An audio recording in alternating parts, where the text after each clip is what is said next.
teman-teman, nama saya Iwan Yasin Suputra, NIM 20020140121, nomor absen 25. Saya dari kelompok 13. Di sini saya akan menjelaskan tentang konsep dasar MRP. Yang pertama, pengertian MRP. MRP adalah suatu rencana produksi untuk sejumlah produk jadi dengan menggunakan tenggang waktu sehingga dapat ditentukan kapan dan berapa banyak dipesan untuk masing-masing komponen suatu produk yang akan dibuat. Yang kedua, konsep MRP. MRP terdiri dari 3 bagian, yaitu input, proses, dan output.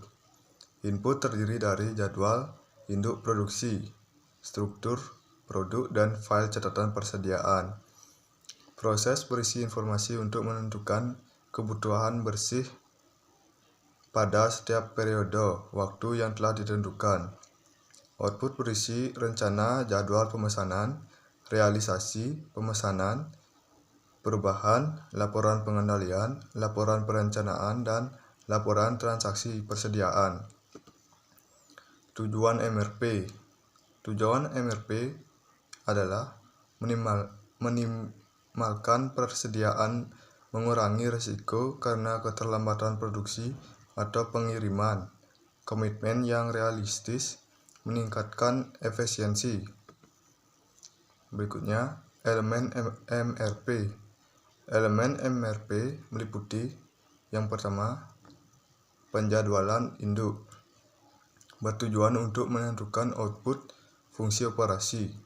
Yang kedua, bahan-bahan. Bahan-bahan apa saja dan berapa komposisi untuk suatu produk. Yang ketiga, catatan persediaan. Catatan dari akumulasi transaksi sediaan yang terjadi di perusahaan atau pabrik. Yang keempat, perencanaan kapasitas. Suatu cara membuat perencanaan kapasitas. Yang kelima, pembelian diperluas. Fungsinya tidak hanya sekedar membeli, tetapi termasuk juga membangun kepercayaan memasuk. Yang keenam, pengendalian pengelola bengkel, bertugas untuk mengendalikan aliran bahan dengan memperhatikan lead time yang ada. Selanjutnya, sistem operasi MRP. Cara kerja sistem MRP adalah sebagai berikut. Pesanan produk dijadikan dasar untuk membuat schedule produksi master atau master produksi schedule yang memberikan gambaran tentang jumlah item yang diproduksi selama periode waktu tertentu. MPS dibuat berdasarkan pada peramalan kebutuhan akan peralatan yang diperlukan, merupakan proses alokasi untuk mengadakan sejumlah peralatan yang diinginkan dengan memperhatikan kapasitas yang dipunyai. Bill of material, mengidentifikasi material tertentu yang digunakan untuk membuat sistem dan jumlah yang diperlukan yang dapat disusun dalam bentuk pohon produk. Bill of material ini merupakan sebuah daftar jumlah komponen, campuran, bahan, dan bahan baku yang diperlukan untuk membuat suatu produk. Pohon struktur produk adalah salah satu item informasi yang ada dalam Bill of Material. Pohon struktur produk didefinisikan sebagai bagan informasi untuk hubungan antara produk akhir dengan komponen-komponen penyusun produk akhir. Struktur produk dibagi lagi menjadi 2 jenis, yaitu yang pertama, struktur produk single level yang menggambarkan hubungan antara produk akhir komponen-komponen penyusunnya, di mana komponen-komponen tersebut langsung membentuk produk akhir atau berada satu level di bawah produk akhir. Yang kedua, struktur produk multi-level yang menggambarkan hubungan antara produk akhir dengan komponen penyusunnya, di mana komponen-komponen tersebut memerlukan komponen-komponen lain untuk membuatnya, dan begitu seterusnya. Sekian dari saya, akan dilanjutkan oleh teman saya. Terima kasih. Om Swastiastu, perkenalkan nama saya Niputuana Palestini dengan NIM 200201419. Di sini saya akan mempresentasikan tentang kunci sukses sistem MRP.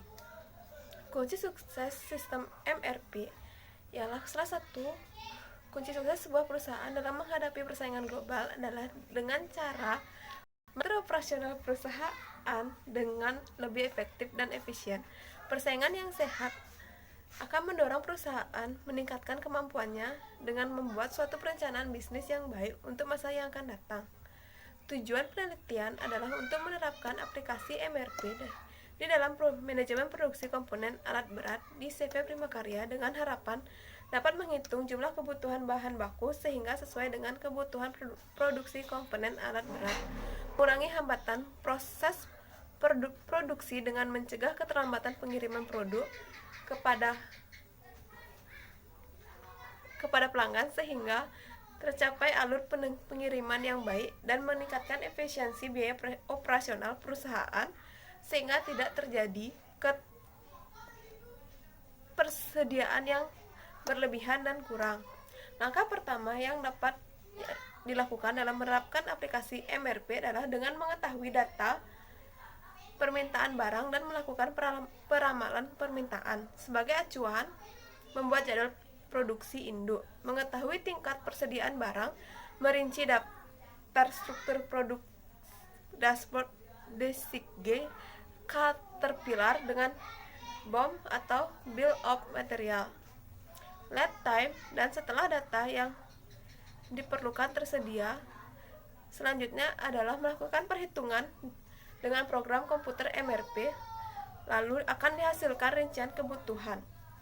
Kesimpulan dari penelitian adalah hasil yang didapatkan dari aplikasi MRP akan dibandingkan dengan proses yang berjalan sebelumnya di CV Primakarya, sehingga didapatkan hasil bahwa dengan MRP pengendalian persediaan barang terlihat secara signifikan lebih rendah dan lebih teratur dan terukur sehingga akan memperlancar alur proses produksi.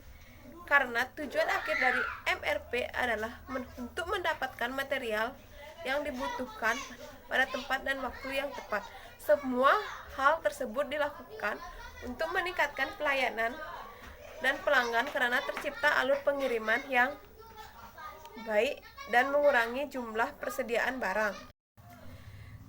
Sistem ERP. Pengertian ERP. Pengertian Enterprise Resource Planning atau ERP adalah sistem perangkat lunak modular yang dirancang untuk mengintegrasikan area fungsional utama dari proses bisnis perusahaan ke dalam suatu sistem yang terpadu. ERP menstandarisasi, menyederhanakan, dan mengintegrasikan proses bisnis seperti keuangan, sumber daya manusia, pengadaan, distribusi, dan departemen lainnya. Pada tahun 1990, Gartner menciptakan istilah ERP untuk mendeskripsikan evolusi perencanaan kebutuhan material atau MRP dan perencanaan sumber daya manufaktur MRP2. Ketika fungsi keduanya berkembang dari manufaktur ke bagian-bagian lain dari perusahaan, biasanya keuangan dan SDM. Sistem ERP berkembang pesat pada tahun 1990-an sebagai respon terhadap peristiwa Y2K dan pengenalan Euro. Sebagian besar perusahaan membutuhkan cara untuk meningkatkan efisiensi bisnis mereka, dan Enterprise Resource Planning adalah cara yang paling hemat biaya untuk menggantikan sistem lama dengan paket standar yang dapat menyederhanakan berbagai proses bisnis yang kompleks. Tingkatan ERP. Sistem ERP biasanya masuk dalam kategori tingkatan berdasarkan ukuran kompleksitas perusahaan yang menggunakannya. Berikut ini adalah beberapa tingkatan ERP pada umumnya. Yang pertama, ERP ER1. Tingkatan ERP ini mendorong perusahaan global yang besar dan menangani semua masalah internasional termasuk mata uang, bahasa, alfabet, kode pos, aturan akuntansi, dan lain-lain. Yang kedua ada ERP Government Tier 1. Di level ini, sistem ERP mendukung agensi pemerintah besar. Vendor ERP yang berada di tingkatan ini mendukung akuntansi, SDM, dan pengadaan di pemerintah. Yang ketiga, ERP for Government level 3. Software ERP yang berada pada tingkatan ini kebanyakan berfokus pada pemerintah negara bagian lokal dengan beberapa instansi federal. Yang keempat, software ERP level 3. Di tingkatan ini, software ERP mendukung perusahaan-perusahaan skala menengah, sebagian besar menangani beberapa bahasa dan mata uang tetapi hanya satu alfabet. Yang kelima, ERP software level 4. Tingkat 4 ERP dirancang untuk di bisnis kecil. Sistem ERP untuk usaha mikro ini biasanya hanya fokus pada akuntansi dan pada profesional IT sering tidak menganggapnya sebagai sistem ERP lengkap. Mengapa banyak perusahaan memilih ERP? Berikut ini adalah beberapa alasan umum mengapa banyak perusahaan memilih menggunakan sistem ERP. Yang pertama ada untuk mengintegrasikan informasi keuangan. Yang kedua, untuk mengelola pesanan dan persediaan. Yang ketiga, untuk mengelola dan menganalisis pelanggan. Yang keempat, untuk menstandardisasi dan mempercepat produksi. Yang kelima, untuk mengelola HR.